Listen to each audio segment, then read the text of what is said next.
Hello students, last લેક્ચરની અંદર આપણે MCQ solve કર્યા હતા. હવે બીજા પણ થોડાક હું એમસીક્યુ સોલ્વ કરાવું છું. આપણા ચેપ્ટર નંબર 4ના 30 ક્વેશ્ચન આપણે સોલ્વ કરેલા છે. ક્વેશ્ચન નંબર 31 હું કહીશ હવે કે એક સુરેખ વિદ્યુત પ્રવાહધારી તારમાંથી 5 એમ્પિયરનો પ્રવાહ વહે છે. તેના લંબ દ્વિભાજક પર 10 સેન્ટીમીટર અંતરે આવેલા બિંદુ તારના બંને છેડાને જોડતી રેખા સાથે 60 અંશનો ખૂણો બનાવે છે. તો આ બિંદુએ ઉદ્ભવતું ચુંબકીય ક્ષેત્ર ખાલી જગ્યા ટેસ્લા હોય. ઓપ્શન છે 3.98 મ્યુ 0, 4 મ્યુ 0, 5.62 મ્યુ 0 અને 0. તમને આવું કંઈક કહેવા માંગે છે. જુઓ, આ એક સુરેખ તાર છે જેની અંદરથી પ્રવાહ જે પસાર થાય છે એ તમને કીધો છે 5 એમ્પિયર. અહીંથી જે છે એ અહીંયા આગળ એક લંબ દ્વિભાજક પર એક જે બિંદુ છે કેટલા અંતરે છે? 10 સેન્ટીમીટર અંતરે. અને એ જે તાર સાથે તમે આમ જોડો છો તો એ અહીંયા આગળ બંને તારને જોડતી રેખા સાથે શું ખૂણા બનાવે છે? 60 અંશ. એક વસ્તુ તમે સમજી શકતા હશો અહીંયા આગળ કે આ જો ખૂણા 60 અંશ હોય તો એનો અર્થ એવો થાય, આ તો 90 છે, એનો અર્થ એવો થાય કે આ બંને ખૂણા શું થશે? 30 અને 30 થશે.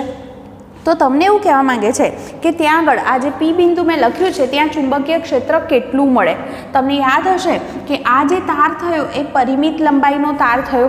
તો પરિમિત લંબાઈનો જ્યારે તાર હોય તો મળતા ચુંબકીય ક્ષેત્રનું જે સૂત્ર છે, જો અનંત લંબાઈના તાર માટે શું હતું? μ0I/2πd, હે ને? આવું સૂત્ર હતું. જ્યારે આ સૂત્રની અંદર શું ફરક છે? μ0I/2 નથી પણ શું છે? 4πd છે ડિસ્ટન્સ. અને જોડે જે છે એ શું છે? અહીંયા આગળ જો હું અહીંયા આગળ આ ખૂણા પસંદ કરું 30 વાળા જે બિંદુ સાથે બનતા ખૂણા છે તો સાઇન લઈએ છે અને આ ખૂણા પસંદ કરીએ તો કોસ લઈએ છે. જવાબમાં ફેર પડતો નથી. તો અહીંયા આગળ હું sin 30 પ્લસ sin 30 લખી શકું બંને ખૂણા, અને sin α1 પ્લસ sin α2. μ0 ના જ ફોર્મમાં આન્સર છે એટલે μ0 ને μ0 જ રહેવા દઈશું. અહીંયા આગળ આઈની વેલ્યુ 5 છે, પછી 4π છે એની પણ વેલ્યુ 3.14 તમે મૂકી શકો છો. ડિસ્ટન્સ જે છે એ 10 સેન્ટીમીટર આપ્યું છે એટલે 10 × 10⁻2 એટલે કે 10⁻1 અથવા તો હું 0.1 પણ લખી શકું છું. sin 30ની વેલ્યુ શું? 1/2 અને 1/2 પ્લસ 1/2 એટલે શું થઈ જશે? 1. તમે આની ગણતરી કરશો તો તમારો જે આન્સર છે ઓપ્શન એ આવશે 3.98 મ્યુ 0. આ તમારો જવાબ થયો. ઓકે, તો આપણો 31 નંબરનો ક્વેશ્ચન છે અને તમે આ રીતે સોલ્વ કરી શકો છો. ઓકે, આ રીતે આવા જે ક્વેશ્ચન આપ્યા હોય, પરિમિત લંબાઈનો તાર કે અને ચુંબકીય ક્ષેત્ર શોધવાનું હોય તો આપણે આવા સૂત્રનો ઉપયોગ કરીને શોધી શકશું. સેકન્ડ, એના પછી મારો ક્વેશ્ચન છે કે વિદ્યુત પ્રવાહ ધારિત વર્તુળાકાર રિંગની ત્રિજ્યા એ છે. એના કેન્દ્ર પાસે ચુંબકીય ક્ષેત્રની તીવ્રતા B1. એટલે જુઓ, તમને શું કીધું છે? રિંગ છે જેના કેન્દ્ર પાસે ચુંબકીય ક્ષેત્રની તીવ્રતા B1 છે. સમજો, રિંગની ત્રિજ્યા એ કીધી છે. યાદ કરો તો રિંગના કેન્દ્ર પર ચુંબકીય ક્ષેત્ર શોધવાનું સૂત્ર શું છે? આપણી પાસે આવું સૂત્ર છે μ0I/2 × r, પણ ત્રિજ્યા શું છે અહીંયા? એ, એટલે મેં એ લખ્યો છે. હવે કે છે એની અક્ષ પર કેન્દ્રથી એ અંતરે ચુંબકીય ક્ષેત્ર B2 છે. જુઓ, અક્ષ પર પણ કેન્દ્રથી કેટલા અંતરે? એ અંતરે ચુંબકીય ક્ષેત્ર B2 છે. તો B1 અને B2 ગુણોત્તર શોધો. ઓપ્શન છે √2/2, 1/2√2, 2√2/1 અને 2/√2. આવા આપણા ઓપ્શન છે. જુઓ, અહીંયા આગળ તમને હવે કયા અંતરે કીધું છે? અક્ષ પર x બરાબર કયા અંતરે? એ અંતરે ચુંબકીય ક્ષેત્ર B2 બરાબર સૂત્ર શું છે? યાદ છે? μ0 ni. અહીંયા આટાની સંખ્યા આપણે એક જ લઈએ તો I × શું લખીએ છીએ? a² અપોન શું થશે અહીંયા આગળ? 2 × x² પ્લસ a² 3/2. પણ અહીંયા આગળ મને a બરાબર શું લેવાના કીધા છે? મતલબ x બરાબર a લેવાના કીધા છે. કયા અંતરે? x બરાબર a અંતરે કીધું છે. તો હું અહીંયા આગળ જો a મૂકું તો અહીંયા a² એટલે a² પ્લસ a² શું થઈ જશે? 2a². તો આપણું સૂત્ર આવું થશે μ0I/a² અપોન 2 × આ કેટલા થઈ જશે? 2 ટાઈમ, હે ને? 2 ટાઈમ x² થઈ જશે એટલે આપણે આવું લખી શકીએ 2 ટાઈમ x² છે તો 2ની પણ હું 3/2 અલગ લખું છું અને જે x² એટલે a² ની પણ 3/2 ઘાત લખું છું. તો 2 અને 2 કેન્સલ થશે. એની 3 ઘાત છે તો અહીંયા આગળ a² પણ હું કેન્સલ કરી દઉં તો શું આવે આપણો જવાબ? μ0I/2 પછી અહીંયા a અને આ જુઓ 2 છે 2નો પહેલાં ઘન કરો એટલે 2 દુ 4 દુ 8 અને પછી એનું વર્ગમૂળ લો તો 8નું વર્ગમૂળ શું થાય 2√2 થાય હે ને એટલે એનો જે જવાબ છે એ થશે 2√2. હવે મને શું કહે છે આ બંનેનો ગુણોત્તર લઈ લો. કોનો ગુણોત્તર b1 અને b2 નો.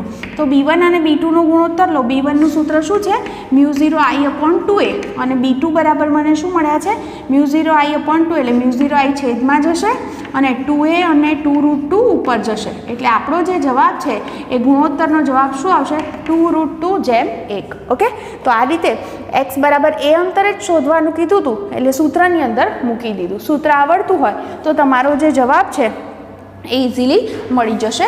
તો આ આપણો જે જવાબ છે એ ઓપ્શન કયો થશે અહીંયા આગળ ઓપ્શન આપણો થશે C. ઓકે 2√2/1 જે છે એ આપણો ઓપ્શન C હતો. નેક્સ્ટ ક્વેશ્ચન છે મારી પાસે કે એક આકૃતિ દર્શાવી છે અને એની અંદર એમ કહે છે કે રિંગના કેન્દ્ર પર આવી રીતે આપણને આકૃતિ આપી છે જેની સાથે અહીંયા આગળ એક રિંગ છે એક બેટરી જોડી દીધી છે બરાબર અને પ્રવાહો જે છે એ આ રીતે આપણને દર્શાવ્યા છે. આ રીતે પ્રવાહ કીધા છે ને કે છે રિંગના કેન્દ્ર પર ચુંબકીય ક્ષેત્રની તીવ્રતા શું થશે. ઓપ્શન છે 2 × π - 0 ના સમપ્રમાણમાં, r ના વ્યસ્ત પ્રમાણમાં, થીટા બરાબર પાઈ હોય તો જ શૂન્ય થાય અને થીટાની કોઈ પણ કિંમત માટે શૂન્ય થાય. થીટા એટલે આ ખૂણો છે, આ કેન્દ્ર સાથે બનતો આ શું દર્શાવે છે ખૂણો. હવે હું તમને એક વસ્તુ કહી દઉં અહીંયા આગળ કે ક્યારેય પણ તમને આવો જો ક્વેશ્ચન જોવા મળે કે આવી રીતે રિંગ હોય બરાબર અને એની અંદરથી તમે અહીંથી પ્રવાહ દાખલ કરો છો તો તમે જુઓ અહીંથી એના 2 ભાગ પડે, પ્રવાહ આ બાજુ પણ જાય ને પ્રવાહ આ બાજુ પણ જાય. તો તારનો જે અવરોધ છે એ લંબાઈના સમપ્રમાણમાં છે. તો એ પ્રમાણે અવરોધ જેટલો હોય એ પ્રમાણે એમાંથી પ્રવાહ પણ પસાર થતો હશે. ઓકે તો એને કારણે આ સમાંતર બંને છેડા છે એટલે આ 2 છેડા A અને B કહું તો ઉપરના ભાગના 2 છેડા વચ્ચે જેટલો પોટેન્શિયલ ડિફરન્સ હોય એટલો જ નીચે પોટેન્શિયલ ડિફરન્સ થશે. બંને કેવા થશે સમાન થશે એટલે V સમાન હોય તો V બરાબર IR પરથી આપણે કહી શકીએ કે I ચલે છે 1/r થશે. એટલે જેનો અવરોધ મોટો ત્યાં પ્રવાહ ઓછો જાય બરાબર અને જેનો અવરોધ નાનો હોય ત્યાં પ્રવાહ કેવો જાય વધારે જાય. ઓકે તો એ પ્રમાણે આપણે કહીએ તો પ્રવાહનું વિભાજન પણ એવી જ રીતે થવાનું છે કે અહીંયા આગળ ધારો કે લંબાઈ વધારે હોય તારની તો એનો અવરોધ પણ વધારે હોય તો સામે પ્રવાહ કેવો જશે ત્યાં ઓછો જશે. પરિણામે આ જે છે આઈની જે કિંમત હોય એ બંને માટે અવરોધના વ્યસ્ત પ્રમાણમાં હોવાને કારણે તમને જ્યારે પરિણામી શોધો છો તો અહીંયા આગળ તાર વડે મળતા ચુંબકીય ક્ષેત્રનું સૂત્ર તમારી પાસે છે તો એનો ઉપયોગ આપણે કરીએ તો નીચેના તાર વડે મળતું ચુંબકીય ક્ષેત્ર બહારની તરફ થશે પ્રવાહ આમ છે એટલે અને ઉપરના વડે મળતું ચુંબકીય ક્ષેત્ર અંદરની તરફ થશે અને બંનેના મૂલ્ય સરખા અને પરસ્પર વિરુદ્ધ દિશામાં થશે માટે પરિણામી હંમેશા 0 મળશે. તમને આટલું અહીંયા આગળ બતાવ્યું હોય એની બદલે આવું એ આકૃતિ આપે ને આટલા ભાગમાં અહીંયા આગળ છે એક તમને બેટરી જોડીને આપે તો તમે કહેશો કે અહીંયા આગળ આમ પ્રવાહ ગયો ને અહીંયા આમ પ્રવાહ ગયો તો આ તો તાર નાનો છે પણ સામે પ્રવાહ તો વધારે જશે. એટલે જ્યારે આપણે ચુંબકીય ક્ષેત્ર શોધવા માટે બાયો-સાવર્ટના નિયમનો ઉપયોગ કરીએ છીએ ત્યારે શું લખીએ છીએ μ0/4π IdL sin θ/r² સૂત્ર હોય છે. તો એમાં IdL જે પદ છે એની જે કિંમત થવાની એ બંને માટે કેવી થવાની સરખી કારણ કે I × r બરાબર શું થઈ જશે અચળ થશે ને કારણ કે બંને કેવા છે સમાંતરમાં એટલે બંને માટે આ પદ સરખું થાય એટલા માટે ચુંબકીય ક્ષેત્ર પણ સરખું મળે અને પરસ્પર વિરુદ્ધ દિશામાં મળતું હોવાથી પરિણામી તમને કેવું આપશે 0. ઓકે ચલો પછી નેક્સ્ટ ક્વેશ્ચન છે જેની અંદર પણ સેમ વસ્તુ કીધી છે કે તમને આવી રીતે એક રિંગ બતાવી અને અહીંયા આગળ પ્રવાહો દર્શાવ્યા છે. આ કેન્દ્ર O છે પ્રવાહ I જાય છે આ R ત્રિજ્યા છે આની અને અહીંયા આગળ પણ I પ્રવાહ જતો બતાવ્યો છે. આનો અર્થ એવો થાય ને કે અહીંયા આગળથી પ્રવાહ આવે તો 2 ભાગમાં જશે આમ પણ જશે અને આમ પણ જશે અને પછી એ બંને ભેગા થઈને અહીંયા પ્રવાહ જશે. ઓકે તો તમને કહે છે કે કેન્દ્ર પાસે કેટલું ચુંબકીય ક્ષેત્ર મળે જુઓ 0. કેમ કારણ કે આ બંને તારની રેખા પર જ આ બિંદુ છે તો થીટા 0 થાય તો એ બંને તાર વડે કોઈ ચુંબકીય ક્ષેત્ર મળે નહીં અને આ પ્રશ્ન મુજબ જ વિચારો તો આ રિંગ માટે વડે પણ કોઈ ચુંબકીય ક્ષેત્ર મળતું નથી, કારણ રિંગમાંથી સામસામેના ભાગમાં પ્રવાહો કેવા છે, એક જ દિશામાં, એટલે પરિણામી ચુંબકીય ક્ષેત્ર પરસ્પર વિરુદ્ધ દિશામાં મળે. એ તો સમજાય છે. પ્રવાહ આમ જાય એટલે આના વડે ચુંબકીય ક્ષેત્ર બહાર મળે અને પેલા વડે અંદર મળે, હે ને? એટલે પરસ્પર વિરુદ્ધ દિશામાં મળતું હોવાથી પરિણામી કેવું થશે, 0. ઓકે. પછી નેક્સ્ટમાં આવું કરે છે, તમને ખાલી અર્ધવર્તુળ આપે છે, એટલે આવું. તો ચુંબકીય ક્ષેત્ર શું મળે? જુઓ, આવું કહેવાય કે આપણી પાસે રિંગ હોત આખી, તો એના વડે મળતા ચુંબકીય ક્ષેત્રનું સૂત્ર શું? μ0 ni/2r લઈએ છે સૂત્ર. તો અહીંયા આગળ n એટલે આંટાની સંખ્યા, તો અહીંયા આંટાની સંખ્યા કેવી છે? અડધી છે. તો આપણો જવાબ શું બની જાય? μ0I/4r થઈ જાય. ઓકે. આ રીતે બહુ ઇઝીલી આ ક્વેશ્ચન સોલ્વ કરી શકાય. એટલે જ્યારે તમને આવા પ્રશ્ન આપે છે ત્યારે એને આ રીતે સોલ્વ કરતા જજો, બરાબર. એના માટે મેં આવા ક્વેશ્ચન લઈ લીધા. હવે ક્વેશ્ચન નંબર 36, જેની અંદર ધ્યાનથી સમજજો. એમાં કહે છે કે n આંટાવાળી એક કોઇલ સ્પાઇરલ આકારમાં છે. એની અંદરની અને બહારની ત્રિજ્યા અનુક્રમે a અને b છે. એટલે n આંટાવાળી કોઇલ છે આખી, બરાબર. એની અંદર તમે વિચારો, આ આખી કોઇલ છે, તો એમાં અંદરનો જે ભાગ છે એની ત્રિજ્યા a છે અને બહારનો ભાગ છે એની ત્રિજ્યા b છે. અને એની અંદર ટોટલ આટલો જે ભાગ થશે એ ભાગની અંદર આટલો ભાગ એટલે b - a કહેવાય. તો આવું લખાય, b - a ભાગમાં કેટલા આંટા છે? n. આંટાની સંખ્યા મને કેટલી આપી છે અહીંયા? Capital N. હવે કહે છે કે જો કમાનમાંથી I જેટલો પ્રવાહ પસાર કરવામાં આવે તો એના કેન્દ્ર પર કેટલું ચુંબકીય ક્ષેત્ર મળે? ઓપ્શન જે છે એ બહુ લાંબા તમને આપ્યા છે. μ0 ni/b. બીજું ઓપ્શન છે 2 μ0 ni/b, બરાબર. Option A, option B, option C કંઈક આવું છે, μ0 ni/2b - a ln b/a. અને ચોથું ઓપ્શન છે μ0 I/n/2b - a ln b/a. જુઓ, આપણી પાસે ડાયરેક્ટલી આવી રીતે કોઈ સ્પાઇરલ આવી રીતે આકાર આપ્યો હોય તો એના વડે મળતું ચુંબકીય ક્ષેત્ર શોધવાનું સૂત્ર નથી, હે ને? માત્ર એક રિંગ હોય અને એના પોતાના જે એના આંટા હોય તો સીધો જવાબ આપણે લખી શકીએ. તો જો હું એવું કરું કે અહીંથી આ જે કેન્દ્ર છે ત્યાંથી x અંતરે આપણે જો આવી કોઈ dx જાડાઈની એક રિંગ ધારીએ, બરાબર, જેની જાડાઈ શું છે? dx. તો એના વડે મળતું ચુંબકીય ક્ષેત્ર આપણે શોધી શકીએ. અને પછી કુલ ચુંબકીય ક્ષેત્ર શોધવા માટે આપણે શું કરવું પડે? સંકલન કરવું પડે. ક્યાંથી ક્યાં? તો a થી b ની વચ્ચે બધા આંટા છે, તો સંકલન ક્યાંથી ક્યાં સુધી કરવાનું? a થી b સુધી. આ માત્ર એક આંટા વડે ચુંબકીય ક્ષેત્ર શોધ્યું, એવું બધા જેટલા પણ આંટા હોય દરેક વડે મળતું ચુંબકીય ક્ષેત્ર સંકલન કરવાથી શોધી શકાય. કેમ એવું કરવું પડે છે? કારણ કે તમે જેમ અહીંયાથી જશો એમ આટલા ભાગમાં ત્રિજ્યા બદલાતી જશે. ત્રિજ્યા બદલાતી જાય તો કેન્દ્ર પાસે ચુંબકીય ક્ષેત્ર પણ બદલાતું જાય. એ દરેકનો આપણે સરવાળો કરવો પડે છે, માટે આપણે આ રીત લેવી પડશે. તો અહીંયા આગળ પહેલાં તમે આવું વાક્ય લખી દો કે કેન્દ્રથી x અંતરે dx જાડાઈની રિંગમાં ધારો કે આપણે આંટા કેટલા છે એ તો લેવા પડશે ને. આંટાની સંખ્યા સ્મોલ n છે. ઓકે. કેટલી થશે? કેવી રીતે ગણાય? આવી રીતે ગણી શકાય. જુઓ, b - a ભાગમાં કેટલા આંટા છે? dx છે, n આંટા છે. તો આપણી પાસે અહીંયા આગળ કેટલી જાડાઈની રિંગ છે? dx જાડાઈની. તો એની અંદર કેટલા આંટા થશે? તો આવું લખી શકાય, આંટાની સંખ્યા n બરાબર n dx / શું થાય? b - a. આટલા આંટા મળ્યા. માટે તેના વડે કેટલું ચુંબકીય ક્ષેત્ર મળે? સૂક્ષ્મ મળે. શું થાય એનું સૂત્ર? μ0 ni/ શું સૂત્ર છે? 2 અને અંતર શું છે? ત્રિજ્યા શું છે એની? x, એટલે 2x થશે. જેની અંદર સ્મોલ n ની કિંમત હું આ મૂકી દઉં તો મારું સૂત્ર આવું થશે, μ0 I સ્મોલ n ની જગ્યાએ શું મૂકવાના? n dx / 2x તો હતા અને ઇન્ટુ શું આવશે? b - a. આ સૂક્ષ્મ ચુંબકીય ક્ષેત્ર થયું. તો કુલ શોધવા માટે મારે આનું શું કરવું પડશે? સંકલન. સંકલન ક્યાંથી ક્યાં સુધી કરશો? જુઓ, અચળ છે અને હું સંકલનની બહાર લખી દઉં. જુઓ, μ0 I n પછી 2 અને b - a અચળ. ખાલી કોનું સંકલન આવશે? dx / x નું. ક્યાંથી ક્યાં સુધી? a થી બી સુધી. dx અપોન એક્સનું સંકલન શું થાય? ln x. તો એનો આપણે ઉપયોગ કરીએ તો b ઇઝ ઇક્વલ ટુ આટલું પદ એમના એમ લખશું μ0 ni upon 2 into b minus a અને આનું સંકલન થઈ ગયું ln x, જેમાં લિમિટ શું આવશે? a to b. Upper limit minus lower limit. Upper limit એટલે ln b minus ln a. log x minus log y ને આપણે બીજું શું લખી શકીએ છીએ? log x અપોન y, એટલે કે ln b અપોન a. આપણી પાસે છે આ ઓપ્શન, જોઈ લો, ચેક કરી લો. મને લાગે છે ઓપ્શન સી છે એ આપણો જવાબ થશે. ઓકે, તો જુઓ શું કર્યું આપણે, તમને સમજાવ્યું હશે કે b માઇનસ a જેટલા વિભાગની અંદર આંટા હતા ટોટલ n, તો આપણે જો એના વડે એક આંટા વડે મળતું ચુંબકીય ક્ષેત્ર આપણને ખબર હોય તો n આંટા વડે સીધું શોધી શકીએ છીએ.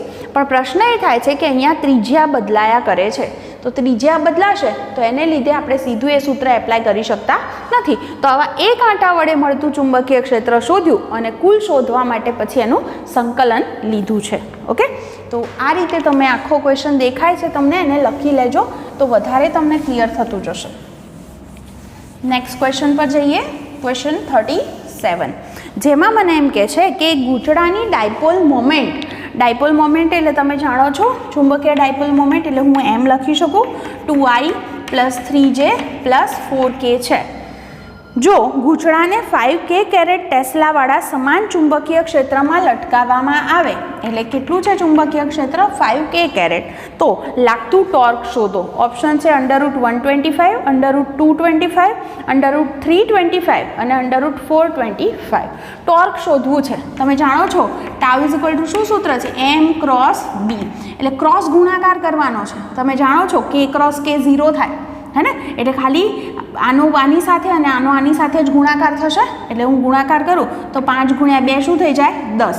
અને i અહીંયા આગળ જોજો i ક્રોસ k કરવાનું છે. તમને યાદ છે i, j અને k. તો i ક્રોસ k એટલે વિષમઘડી દિશામાં ગયા એટલે આપણો જવાબ શું આવે? -j. પછી જુઓ 3 ગુણ્યા 5 એટલે શું થઈ જશે? 15 થશે. અને j ક્રોસ k કરવાનું છે. j ક્રોસ k એટલે સમઘડી દિશામાં ગયા એટલે +i. તો આપણો જે છે ટોર્કનો જવાબ આપણને આટલો મળ્યો.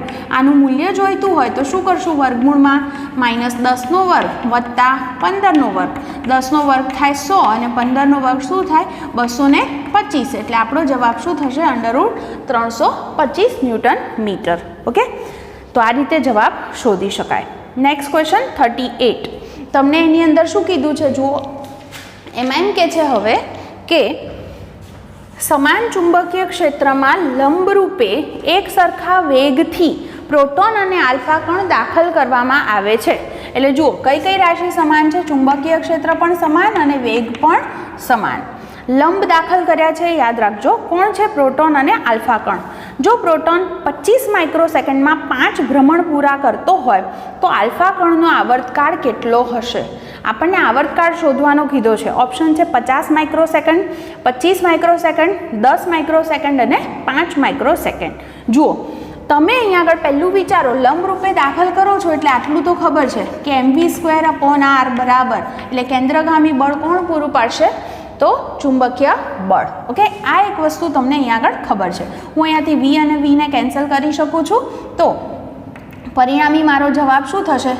m પછી v બરાબર આપણે r ઓમેગા મૂકી દઈએ. કેમ એવું કરું છું? કારણ કે મને આવર્તકાળ જોઈએ છે માટે. અને ઓમેગાની જગ્યાએ શું મૂકી શકાય? 2π/t, હે ને? એટલે કે આપણી પાસે આવર્તકાળનું સૂત્ર આવું બને છે 2πm/qb. આ સૂત્ર પરથી આપણે શું કહી શકીએ? જુઓ કે આવર્તકાળ છે એ શેના પર આધાર રાખશે? આમાંથી 2π અચળ, ચુંબકીય ક્ષેત્ર પણ સમાન, તો આપણે લખી શકીએ કે માટે t ચલે છે m/q, હે ને? તો જો આપણે વાત કરીએ અહીંયા આગળ કે પ્રોટોન અને આલ્ફા, તો પ્રોટોન અને આલ્ફા એટલે કેવી રીતે આપણે સમજીએ છીએ? પ્રોટોન એટલે 1h1 અને આલ્ફાને કઈ રીતે દર્શાવી શકો છો? 2he4 થી. તો બંનેની સરખામણી કરો તો શું લખાય? q ઓફ આલ્ફા કેવો છે? ડબલ છે કોના કરતાં? વીજભાર કોના કરતાં? પ્રોટોન કરતાં. અને જે દળ છે માસ ઓફ આલ્ફા કેવું છે? તો 4 ટાઈમ છે, 1 છે ને અહીંયા 4 છે એટલે 4 ટાઈમ માસ ઓફ પ્રોટોન છે. તો આટલો સંબંધ આપણને ખબર છે. હવે એક વસ્તુ જુઓ, પ્રોટોન 25 માઇક્રોસેકન્ડમાં 5 પરિભ્રમણ પૂરા કરે છે. 25 માઇક્રોસેકન્ડમાં 5 પરિભ્રમણ પૂરા કરે, એટલે એનો મતલબ એમ થયો કે એક પરિભ્રમણ પૂરું કરવા એને કેટલો સમય લાગશે, એને એનો આવર્તકાળ કહેવાય. તો અહીંયા આગળ હું ઉલ્લેખ કરી દઉં તો પ્રોટોનનો આવર્તકાળ કેટલો થશે, તો કેવી રીતે શોધાય કે 5 પરિભ્રમણ પૂરા કરવા માટે 25 માઇક્રોસેકન્ડ સમય લાગે છે, તો એક પરિભ્રમણ પૂરું કરવા કેટલો સમય, તો શું થશે 25/5, એટલે શું જવાબ આવશે આપણો 5 માઇક્રોસેકન્ડ. ઓકે, તો હવે જો હું આવો ગુણોત્તર લઉં આના પરથી T of alpha upon T of proton, તો શું થાય, આવું લખવું પડે. પહેલાં આલ્ફા માટે લખું તો માસ of alpha upon Q of alpha આવશે. પ્રોટોન માટે લખીશ ત્યારે આ ઉલટાઈ જશે, ઉપર ક્યુ ઓફ પ્રોટોન આવશે અને નીચે એમ ઓફ પ્રોટોન આવશે. હું કિંમતો જો લખું તો માસ of alpha 4 time mass of proton છે, ક્યુ કેવો છે 2 ટાઈમ ક્યુ ઓફ પ્રોટોન છે. બાકીની કિંમતો જે છે એમની એમ આપણે લખી દઈએ તો આપણો ગુણોત્તરનો જવાબ શું આવ્યો 2, હે ને. તો ટી ઓફ આલ્ફા બરાબર 2 ટાઈમ ટી ઓફ પ્રોટોન થાય, તો પ્રોટોનનો આવર્તકાળ 5 માઇક્રોસેકન્ડ છે, મતલબ આપણો જવાબ શું થશે 10 માઇક્રોસેકન્ડ. તો આપણને જે છે એ ઓપ્શન સી આપેલો જ હતો 10 માઇક્રોસેકન્ડ. તો આપણો જે ક્વેશ્ચન 38 છે એનો જવાબ આ રીતે તમે લખી શકો છો. ક્લિયર થઈ ગયું? Okay, next 39. ગતિ કરતા એક ઇલેક્ટ્રોન પર લંબરૂપે સમાન ચુંબકીય ક્ષેત્ર લાગુ પાડતા ઇલેક્ટ્રોન 2 સેન્ટીમીટર ત્રિજ્યાવાળા વર્તુળ માર્ગે ગતિ કરે છે. જો એની ઝડપ બમણી કરો તો ત્રિજ્યા કેવી થાય? જુઓ ને આર્યન સૂત્ર, વર્તુળ માર્ગે ગતિ કરે છે એનો મતલબ એમ થાય કે કેન્દ્રગામી બળ કોણ પૂરું પાડે છે? ચુંબકીય બળ. હવે આ સૂત્ર પરથી એનો એ જ કણ છે એટલે દળ અચળ, વીજભાર અચળ, હે ને, અને એ જ ચુંબકીય ક્ષેત્ર છે તો વી ચલે છે આર થયું. એનો મતલબ એમ થયો કે જો આપણને અહીંયા ઝડપ બમણી કરવાની કે છે તો એનો મતલબ એમ થાય કે ત્રિજ્યા પણ કેવી થશે? બમણી થશે. એટલે ઝડપ બમણી તો એની ત્રિજ્યા પણ બમણી. તો પહેલાં 2 સેન્ટીમીટર ત્રિજ્યાવાળી કક્ષામાં ફરતું હોય તો હવે કક્ષાની ત્રિજ્યા શું થઈ જશે? 4 સેન્ટીમીટર. Okay, simple. નેક્સ્ટ 40મો પ્રશ્ન, થોડોક ધ્યાનથી સમજજો. જુઓ, હવે એમ કે છે કે એ બાજુવાળા તારમાંથી બનાવેલા ચોરસ આકારમાંથી આઈ પ્રવાહ પસાર થાય છે. એટલે એનો મતલબ એમ થયો કે તમે આવો એક ચોરસ બનાવ્યો છે જેની દરેક બાજુનું માપ શું છે? એ. બરાબર.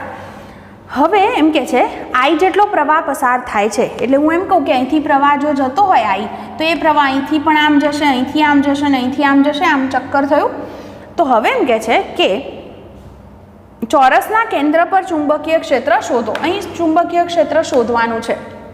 ઓકે, અને તમારા જે ઓપ્શન છે એ ઓપ્શન કંઈક આવા છે. ઓપ્શન એ છે μ0I/2πa, બીજું ઓપ્શન છે μ0I√2/πa, ત્રીજું ઓપ્શન છે 2√2 μ0I/πa અને ચોથું ઓપ્શન છે μ0I/√2πa.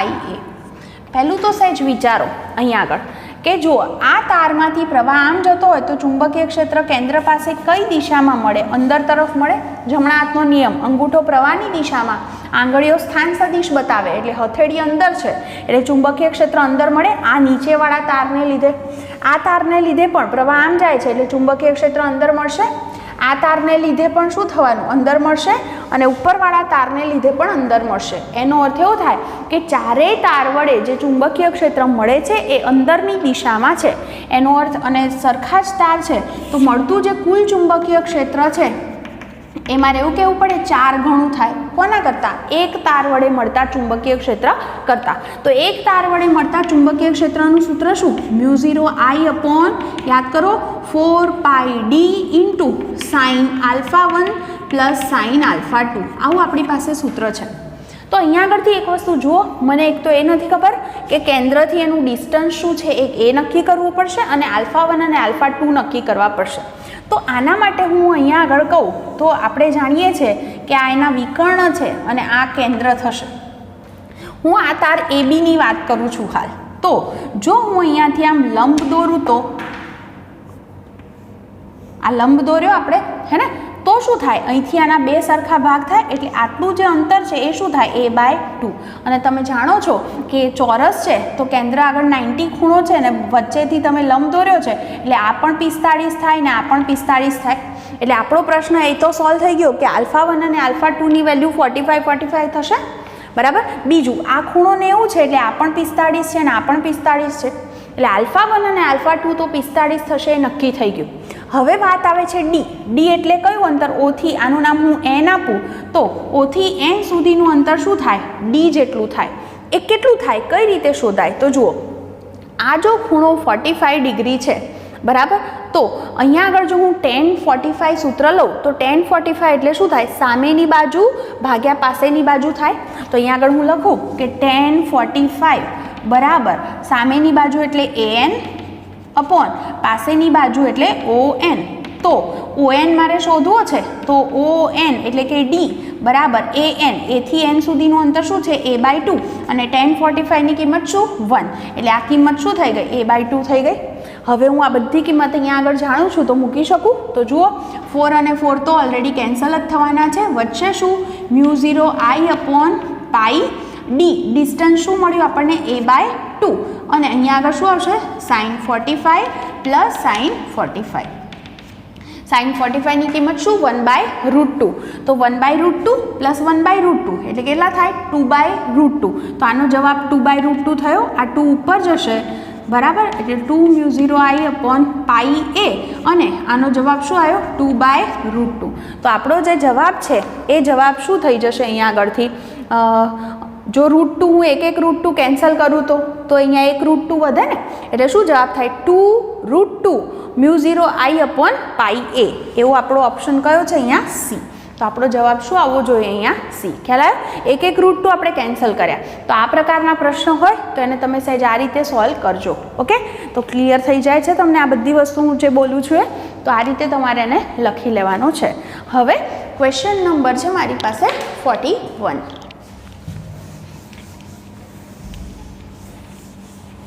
જુઓ આ પ્રશ્નમાં કહે છે કે વર્તુળાકાર રિંગના અક્ષ પર કેન્દ્રથી 0.05 મીટર અને 0.2 મીટર અંતરે આવેલા બે બિંદુઓએ ઉદ્ભવતા ચુંબકીય ક્ષેત્રનો ગુણોત્તર 8:1 છે. તો રિંગની ત્રિજ્યા શું હશે, જે અક્ષથી અંતરો છે ને એટલે તમને બે અંતર આપ્યા છે, એક x1 છે તમારી પાસે 0.05 મીટર, તો x2 કેટલો આપ્યો છે, 0.2 મીટર, અને એને કારણે જે ચુંબકીય ક્ષેત્ર ઉદ્ભવે છે એનો ગુણોત્તર મને 8:1 આપે છે. તો રિંગની ત્રિજ્યા શોધવી છે. હવે પહેલાં જુઓ, અક્ષ પર ચુંબકીય ક્ષેત્ર શોધવાનું સૂત્ર શું, B બરાબર શું સૂત્ર છે, μ0NIr²/2x² + r² 3/2 છે. આવું એનું સૂત્ર છે, આ તમે જાણો છો. ઓકે, હવે જોજો અહીંયા આગળ આપણે કહીએ તો n એટલે આંટાની સંખ્યા, μ0 અચળ છે, 2 અચળ છે, હે ને. r જે ત્રિજ્યા છે તો એ ત્રિજ્યા પણ કેવી છે, એની એ જ રિંગ છે એટલે અચળ છે. તો એનો અર્થ એવો થયો કે અહીંયા આગળ b ચલે છે શું લખાય, 1/x² + r²/3/2 લખાય. તો આના પરથી હું સૂત્ર લખું તો b1/b2 શું થાય, ઉલટું લખાશે, શું થશે, x2² + r²/3/2 upon x1² + r²/3/2. હવે b1/b2 નો જવાબ શું છે, 8/1 બરાબર. અને આ વાળું પદ એમનું એમ જ આવશે. હવે બે બાજુ છે ને શું કરીએ આપણે, 2/3 ઘાત કરી દઈએ, હે 2/3. એનો મતલબ એમ થાય બંને બાજુ જો હું 2/3 ઘાત વડે ગુણી દઉં તો અહીંયા આગળની ઘાત કેન્સલ થઈ જશે. અહીંયા 2/3 ઘાત ગુણાઈ જાય એટલે આ ઘાત કેન્સલ થઈ જાય, ઉપર અને નીચે બંને. અને અહીંયા આગળ 8ની કેવી ઘાત આવી જાય, 2/3. એટલે આવું થશે બરાબર. રાઈટ સાઈડ વાળું પદ હું એમના એમ લખી દઉં, x2² એટલે x2 એટલે શું છે, 0.2 છે બરાબર, અને એનો સ્ક્વેર આવશે એ પછી લખીએ પ્લસ r²/x1² + r². આવું પદ થયું. હવે 8 છે, 8ને 2 દુ 4 દુ 8 એટલે 2નો ઘન લખાય કે નહીં, તો જુઓ ને 3 ને 3 કેન્સલ, તો 2નો વર્ગ શું થયો, 4. પછી ક્રોસ ગુણાકાર કરી દો, અહીંયા x1² + r² લાવી દો અને અહીંયા આગળ શું આવશે, x2² + r². ઓકે, હવે શું કરવાનું, જુઓ તમને x1 અને x2 ની કિંમતો ખબર છે, મૂકી દો. x1 બરાબર 0.05 મૂકી દો એનો વર્ગ કરી દેજો, બરાબર, અને x2 બરાબર શું મૂકી દેશો 0.2 અને એનો પણ વર્ગ કરીને મૂકજો. પછી શું કરાય, એ પદ અહીંયા લઈ આવો, r વાળું પદ એક બાજુ ભેગું કરો. જો ને અહીંયા 4r² છે, અહીંયા r² છે, એટલે 4r² - r² કરશો એટલે 3r², એટલે આવું થઈ જશે ને 3r² બરાબર આવું થશે x2² - 4x1². બસ સાદુરૂપ આપી દો એટલે તમને r² લગભગ જે છે એ 0.01 મીટર મળશે, બરાબર. તો વર્ગમૂળ લઈ લો એટલે તમને r મળી જશે. ઓકે, સાહેબ જુઓ તમારા જે જવાબો છે એ શું આવે છે. યસ, r² 0.01 આવે છે એટલે r જે છે એ 0.1 મીટર થશે. ક્લિયર? તો આ રીતે આપણે જવાબ ગણી શકીએ. એના પછીનો જે ક્વેશ્ચન છે એમાં મને એક આકૃતિ આપે છે અને એની અંદર શું કહે છે એ બહુ ધ્યાનથી સમજજો. એમાં કહે છે કે આકૃતિમાં દર્શાવેલ અનિયમિત ચુંબકીય ક્ષેત્રમાં વિદ્યુતભાર રહિત કણ v વેગથી ગતિ કરે છે તો એનો વેગ ખાલી જગ્યા હોય. જુઓ, તમને છે ને આવી આકૃતિ દોરીને આપે છે, આવું અનિયમિત ચુંબકીય ક્ષેત્ર છે, બરાબર, એક સરખું નથી. અને આવા ચુંબકીય ક્ષેત્રની અંદર તમારો કણ ગતિ કરી રહ્યો છે. આ A છે, અહીંયા M છે અને અહીંયા B છે. આ ચુંબકીય ક્ષેત્ર રેખાઓ દર્શાવે છે. તો એમ કે છે કેવો કણ છે, વિદ્યુતભાર રહિત. તો એમ કે છે કે એનો વેગ A તથા B આગળ મહત્તમ હોય, બીજો ઓપ્શન છે A તથા B આગળ ન્યૂનતમ હોય, C ઓપ્શન છે M આગળ મહત્તમ હોય અને D ઓપ્શન છે બધા બિંદુએ સમાન હોય. પહેલું તો જુઓ, આ શબ્દને પકડવાની જરૂર છે કે કણ વીજભાર રહિત છે. જો વીજભાર રહિત કણ હોય તો એના પર લાગતું ચુંબકીય બળ 0 થાય. કેમ? તમારી પાસે ચુંબકીય બળનું સૂત્ર શું, F બરાબર QV × B. જો કણનો વીજભાર જ 0 છે તો એના પર કોઈ ચુંબકીય બળ લાગતું નથી. બળ લાગતું જ ન હોય તો એની ગતિમાં કોઈ અસર થવાની નથી ચુંબકીય ક્ષેત્રની. મતલબ દરેક બિંદુએ એનો વેગ કેવો રહેશે, સમાન રહેશે. ઓકે, આ રીતે તમે સોલ્વ કરી શકો છો. પછી આ ક્વેશ્ચન છે મારી પાસે 43. બે સમકેન્દ્રીય રિંગ છે, એક જ સમતલમાં રહે તેમ ગોઠવેલી છે. એટલે એનો મતલબ એમ થાય કે એક રિંગ આમ હોય તો એ જ સમતલમાં બીજી રિંગ છે. હવે કે છે બંનેમાં આંટાની સંખ્યા જે છે એ 20 છે, એટલે આંટાની સંખ્યા સરખી છે. એમની ત્રિજ્યા, પહેલાની ત્રિજ્યા 40 સેન્ટીમીટર એટલે હું 0.4 મીટર લખી દઉં અને બીજાની ત્રિજ્યા 80 સેન્ટીમીટર એટલે 0.8 મીટર છે.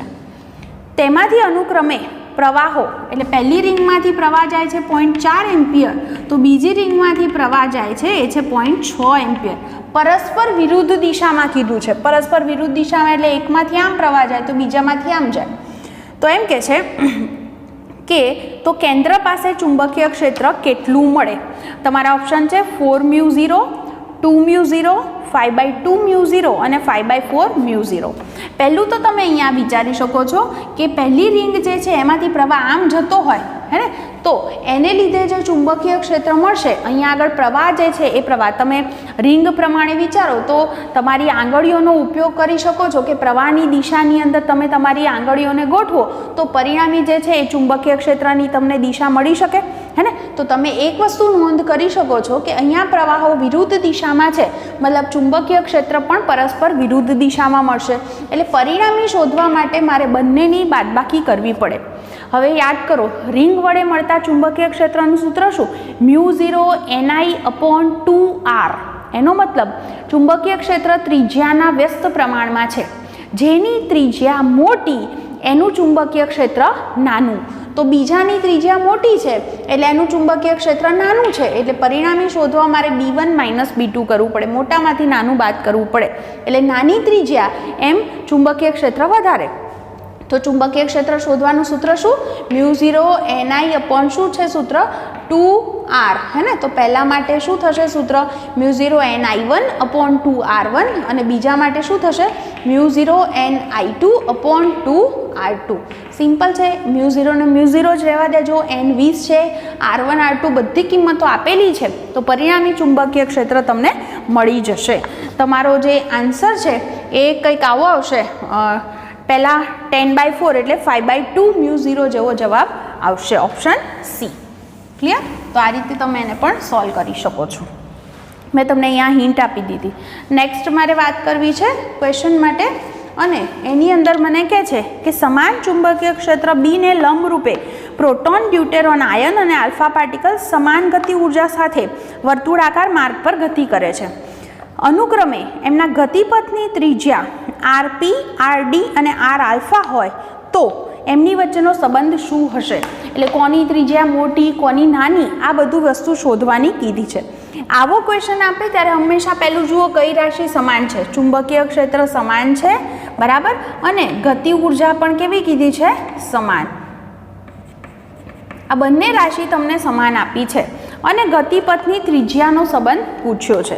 પહેલાં તો લંબ રૂપે દાખલ કરો છો, એનો સીધો મતલબ એમ થાય કે એને કેન્દ્રગામી બળ કોણ પૂરું પાડતું હશે? ચુંબકીય બળ ગમે તે કણ હશે. તો અહીંયાથી વી અને વી કેન્સલ કરી શકાય. તો M V is equal to Q B R થયું. એમ વી એટલે વેગમાન પી લખી શકાય, બરાબર. તો તમને અહીંયા આગળ વેગમાન વિશે માહિતી મળી ગઈ. હવે ગતિ ઉર્જાની હું વાત કરું તો ગતિ ઉર્જાનું સૂત્ર શું છે મારી પાસે? p²/2m. તો હું એની અંદર જો કિંમત મૂકું, p બરાબર શું મૂકી શકાય? ક્યુ બી આર મૂકી શકાય.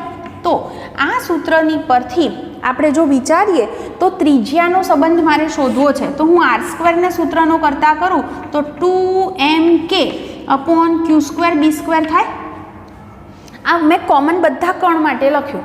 ઓકે, મને એક વાત ગતિ ઉર્જાની કરી હતી અને ચુંબકીય ક્ષેત્રને લંબરૂપે કણની કરી હતી. એના પરથી હું અહીં સુધી સૂત્ર લઈ લઉં છું. તો જુઓ, હવે ત્રિજ્યાનો સંબંધ શું થશે? તો 2 અચળ, ગતિ ઉર્જા સમાન, બી પણ સમાન. એનો અર્થ જો હું લખું આર ચલે છે લખું તો વર્ગમૂળ આવશે અહીંયા √m/q આવશે. તો લખી શકાય આર ચલે છે √m/q. હવે મારે 3 પાર્ટિકલ માટે લખવાનું છે. એક મારી પાસે પ્રોટોન છે, બીજો કોણ છે? ડ્યુટેરોન આયન. ડ્યુટેરોન આયન એટલે તમને ખ્યાલ છે 1H2, બરાબર. અને પછી ત્રીજું કોણ છે? આલ્ફા. આલ્ફા એટલે શું? 2He4. આની પરથી તમે જોઈ શકો છો કે જો વીજભારની વાત કરું તો વીજભાર પ્રોટોનનો અને ડ્યુટેરોનનો સરખો છે, બરાબર. અને જે આલ્ફા છે એ આલ્ફાનો વીજભાર કેવો છે? ક્યુ ઓફ આલ્ફા કેવો છે? 2 ટાઈમ ક્યુ ઓફ પ્રોટોન છે. દેખાય છે? દળની વાત કરો તો શું લખી શકાય? માસ ઓફ ડ્યુટેરોન કેવું છે? ડબલ છે. કોના કરતાં? માસ ઓફ પ્રોટોન કરતાં. અને માસ ઓફ આલ્ફા કેવું છે? 4 ટાઈમ માસ ઓફ પ્રોટોન. બધાની સરખામણી આપણે પ્રોટોન સાથે કરી. હવે હું ગુણોત્તર લખું કોના માટે? પ્રોટોન, પછી ડ્યુટેરોન અને આલ્ફા. તો અહીંયા આગળ શું લખાય?